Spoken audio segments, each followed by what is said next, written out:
அண்ணாமலை என்கோ வகைரா பல முயற்சி எடுத்துட்டாங்க. நானே தனிப்பட்ட முறையில் 4 கேஸ் கொடுத்துட்டேன். எச் ராஜாவும் அண்ணாமலை ஒரே போய் பேசுறாங்க. இங்கிலீஷ் தெரியாதா அண்ணாமலைக்கும் எச் ராஜாக்கும்? இங்கிலீஷ் படிக்க தெரியாதா? சார், பாஜக தொடர்ந்து இந்த நாட்டில் கலவரம் பண்ணி தான் ஆட்சிக்கு வந்திருக்குன்னு எல்லாத்துக்கும் தெரியும். இது ஒன்றும் புதுசு இல்லை. இதே மாதிரி 1947க்கு முன்பு கூட, அப்போ பாஜக இல்லை, ஆர்எஸ்எஸ், இந்து மகாசபா அப்படியெல்லாம் நிறைய கட்சி இருந்தது. தொடர்ந்து அப்போ கூட நம்ம இந்த மத கலவரத்தை வச்சே நம்ம சுதந்திரத்தையும் கொண்டாடாம நாடே பிரிஞ்சு போய் லட்சக்கணக்கான பேர் செத்து போய் குட்டிச்சோராய் இன்னைக்கு கூட தவிச்சிட்டு இருக்கோம். அதனால ஸோ பெரிய நஷ்டமே இந்த மத கலவரனால வரனால நம்ம அதை ரொம்ப சீரியஸாக எடுத்துக்கணும். அதுக்காக இங்கே தமிழ்நாட்டில் பாஜக தொடர்ந்து மத கலவரம் உண்டு பண்ணணுன்ட்டு முயற்சி எடுத்துட்டு இருக்காங்க. அண்ணாமலை என்கோ வகைரா பல முயற்சி எடுத்துட்டாங்க. நானே தனிப்பட்ட முறையில் 4 கேஸ் கொடுத்துட்டேன். 4 கேஸ் கொடுத்தா நிலவில் இருக்கு. மீதி 2-3 கம்ப்ளைண்ட்லாம் சும்மா விட்டாச்சு. நானும் விட்டேன், அப்புறம் முடியல. ஒரு கேஸ் இப்போ சுப்ரீம் கோர்ட்டில் இருக்கு. கிறிஸ்டியன் மிஷனரி கேஸ் சுப்ரீம் கோர்ட்டில் இருக்கு. 2வது கேஸ் லோக்கல் கோர்ட்டில் இருக்கு. 3வது கேஸ் கோயம்புத்தூர் கமிஷன் ஆஃபீஸில் இருக்கு. 4வது கேஸ் இந்த கேஸ் என்னன்னா 4வது கேஸ் இந்த கேஸ் பொறுத்த வரைக்கும் திருப்பரங்குன்றம் மலை, அந்த மலையில் ஜெயின் இதுவும் இருக்கு, குகையும் இருக்கு, தர்கா இருக்கு, கீழே கோயில் இருக்கு, சுத்தி கோயில் இருக்கு, நிறைய கோயில் இருக்கு, காசி விஸ்வநாதர் கோயில், முருகன் கோயில் இப்படின்ட்டு. இந்த மலையை வச்சு என்ன ஒரு பொய் பேசுறாருனா, பெரிய பெரிய பொய் என்னன்னா எச் ராஜாவும் அண்ணாமலை ஒரே பொய் பேசுறாங்க. அந்த ஒரே பொய் என்ன சொல்லுதுன்னா, முழு மலை திருப்பரங்குன்ற மலை முருகனுக்கு சேர்ந்ததுங்கிறாங்க. அப்ப எனக்கு ஒரு தாட்டி நம்பிக்கை வந்துருச்சு. ஓ அப்படியா, அப்ப ஏன் தர்கா அங்க இருக்குன்னு எனக்கு ஒரு கேள்வி வருது. இந்த இவங்க எப்போ பார்த்தாலும் போய் பேசுவாங்களே ஒரு டவுட்ல விசாரிச்சு பார்த்து பேப்பர்லாம் எடுக்கிறேன். 1931 லண்டன் கோர்ட் முழு மலை முருகன் சொல்றது எச் ராஜா. அந்த பேப்பர் எடுத்து பார்க்குறேன், லண்டன் கோர்ட் என்ன சொல்லிச்சுன்ட்டு. அந்த பேப்பர் ரொம்ப தெளிவா இருக்கு, ஷாக்கிங்கா இருக்கு. நம்மளுக்கு என்ன சொல்லுதுன்னா, தர்காவுக்கு போற பாதை நெல்லித்தோப்பு முஸ்லிம்ஸ்க்கு சேர்ந்தது, அதை தவிர முழு மலை முருகனுங்கிறாங்க. ஆர்டர் தெளிவா இருக்குல்ல.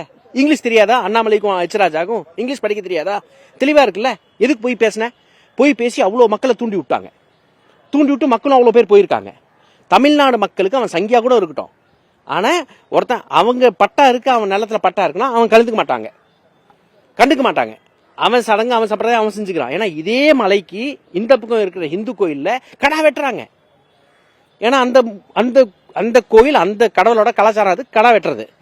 இது புதுசு கிடையாது தமிழ்நாடுக்கு. அதே மாதிரி தர்கால என்ன பண்றாங்க, என்ன பண்ணலன்ட்டு எவனுக்கும் அக்கறை இருக்காது. அவன் மட்டும் பண்ணி ஹிந்து மக்கள் அங்க நேர்த்தி கடன் செய்யறாங்க, செலுத்துறாங்க. போலீஸ்காரெல்லாம் சாப்பிட்ற போட்டோ இருக்கு, காட்டுறவங்களுக்கு. ஸோ அங்கே ரெகுலர் ஃபீச்சர் இது. ஸோ அங்கே எப்போ கேள்வி வருதுன்னா, முழு மலை முருகனுது, அப்போ அங்கே தர்கா என்ன பண்ணுது? ஸோ இந்த பொய் பேசினால நிறைய தூண்டுதல் கொடுத்தனால நம்ம புகார் கொடுத்துருந்தோம், கம்ப்ளைண்ட் கொடுத்துருந்தோம். 19/2 இமெயிலில் கம்ப்ளைண்ட் அனுப்பிச்சிருந்தோம். அப்புறம் இப்போ 19/3 நம்ம நடவடிக்கை எடுத்துட்டாங்க. நம்ம திருப்தியாக போகிறோம். அவ்வளோதான் வழக்கு. நான் ரொம்ப வேண்டுகோள் கொடுக்குறேன் தமிழ்நாடு போலீஸ்க்கு, தொடர்ந்து இந்த மத கலவரத்தை அலோவ் பண்ணாதீங்க. எப்பப்போ இவன் போய் பேசுறானோ, எச் ராஜா, அண்ணாமலையோ, வேற யாரோ போய் பேசினாலும், அது நானா கூட இருக்கட்டும், யார் வேணா இருக்கட்டும், தயவு செய்து வழக்கு போட்டு பதிவு பண்ணிட்டு சட்டமா தன்னோட கடமை செய்ய விடுங்கன்ட்டு வேண்டுகோள். என்ன பிரிவில் வழக்கு பதிவு நான் 196, 197ல கேஸ் நடந்துட்டு இருக்கு. இந்த செக்ஷன்ல ஆல்ரெடி என்கிட்ட ஒரு ஹைகோர்ட் ஜட்மெண்ட் இருக்கு, ஆனந்த வெங்கடேஷ் கோர்ட்ல. அண்ணாமலை மீதே ஒரு கேஸ், கிறிஸ்டியன் மிஷனரி அமைப்புக்காக பேசலாம், சுப்ரீம் கோர்ட்ல பொய்யா பேசினா அப்படி, அது வழக்கு பதிவாகி ப்ராசிக்யூஷன் சாங்ஷன் வாங்கி அதில் ஸ்டே வாங்கிட்டு அந்த ஸ்டே நான் உடைச்சு ஆனந்த வெங்கடேஷ் கோர்ட்டில் ரொம்ப சூப்பராக ஜட்மெண்ட் கொடுத்துருக்காங்க. ஸோ தொடர்ந்து மத கலவரத்துக்காக 2 இஷ்யூ பயன்படுத்துவாங்க. ஒன்று ஹேட் ஸ்பீச், ஒன்று ஃபேக் நியூஸ். அடுத்தவங்க பற்றி ரொம்ப தப்பாக பேசுறது, ஒரு தப்பான ஒரு விஷயத்தை எடுத்து சொல்றது.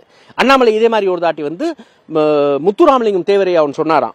என்ன சொன்னாராம், பக்தி உள்ளவங்க பக்தி இல்லாதவங்க பக்தி பத்தி பேசினா, பக்தி இல்லாதவங்க நம்பிக்கை இல்லாதவங்க நம்பிக்கை பத்தி பேசினா, மதுரை மீனாட்சிக்கு பாலாபிஷேகம் இல்ல ரத்தாபிஷேகம் பண்ணுவேன்ட்டு அவர் சொன்ன மாதிரி சொன்னாபடி பார்த்தா எந்த பதிவிலும் அப்படி இல்லை. இது முழுக்க போய். ஸோ அதுவும் ஒரு கேஸ் பதிவாயிருக்கு, அது லோக்கல் கோர்ட்ல இருக்கு நம்மளுது. ஸோ இது எல்லாத்தையும் செக்ஷன் 196, 197 வலியுறுத்துறோம் நம்ம. காவல்துறையோட நடவடிக்கை நீங்க புகார் கொடுத்தவன நடவடிக்கை எடுத்தாங்களா? அவங்க நடவடிக்கை எப்படி பாக்குறீங்க? இல்ல, இப்போ எனக்கு திருப்தியா இருக்கு. நான் எதுக்காக வந்தனோ என் நோக்கம் முடிஞ்சது. ப்ராப்பரா என்கிட்ட ஒரு அக்னாலஜ்மெண்ட் வந்துருச்சு, ஆன்லைன்ல ஒரு அக்னாலஜ்மெண்ட் வந்துருச்சு என்கிட்ட. இது ஷுவர் ஃபயர், எனக்கு நம்பிக்கை வந்துருச்சு. கமிஷனர் எடுக்கல அப்படின்னா நான் போராட்டத்தில் ஈடுபடுவேன்னு சொல்லி இன்னைக்கு நீங்க சொல்லியிருந்தீங்க. ஆமா, நான் இப்போ நான் போராட்டம் அறிவிச்சிருந்தது என் நடவடிக்கை எடுக்கலன்னு அறிவிச்சிருந்தேன். நடவடிக்கை எடுத்துட்டாங்க. ஸோ ஐம் ஹாப்பி, நான் சந்தோஷமா இருக்கேன். செய்திகளை உடனுக்குடனும் துல்லியமாகவும் தெரிந்து கொள்ள சப்ஸ்கிரைப் பண்ணுங்க.